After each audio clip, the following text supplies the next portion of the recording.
আসামি বার্গার, তুমি কি দোষ স্বীকার করো? মহামান্য আদালত, আমি নির্দোষ। আমি তো শুধু স্বাদের রাজা, লোকে আমাকে ভালোবাসে।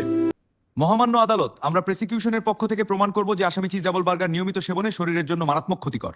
মহামান্য আদালত, প্রথম অভিযোগ অতিরিক্ত ক্যালোরি এবং ফ্যাট কন্টেন্ট, একটা ডাবল বার্গারে ওবেসিটি এবং ওজন বৃদ্ধি। দ্বিতীয় অভিযোগ ট্রান্স ফ্যাট এবং স্যাচুরেটেড ফ্যাটের উচ্চ মাত্রা, এগুলো এলডিএল কোলেস্টেরল বাড়ায় এবং ধমনীতে প্লেক জমা করে হার্ট অ্যাটাক এবং স্ট্রোকের ঝুঁকি দুতরে দেন। প্রমাণ মেডিকেল রিপোর্ট এবং নিউট্রিশন লেভেল। তৃতীয় অভিযোগ অতিরিক্ত সোডিয়াম 115 মিলিগ্রাম প্রতি সার্ভিং, দৈনিক সীমা 300 মিলিগ্রামের বেশি। বেশি হলে হাইপারটেনশন, কিডনি ড্যামেজ এবং হার্ট ফেলিওরের ঝুঁকি বাড়ে। চতুর্থ অভিযোগ অ্যাডিকটিভ প্রপার্টি, ফ্যাট সুগার সল্টের কম্বিনেশন মস্তিষ্কে ডোপামিন রিলিজ করে, একটা খেলে আরেকটা চাওয়ার সাইকেল তৈরি হয়। এছাড়া অ্যাসিডিটি, গ্যাস্ট্রাইটিস এবং ডাইজেস্টিভ ইস্যু। আমরা দাবি করছি আসামি নিয়মিত খাওয়া হলে শরীরের স্বাস্থ্যের জন্য ক্রিমিনাল নেগলিজেন্স।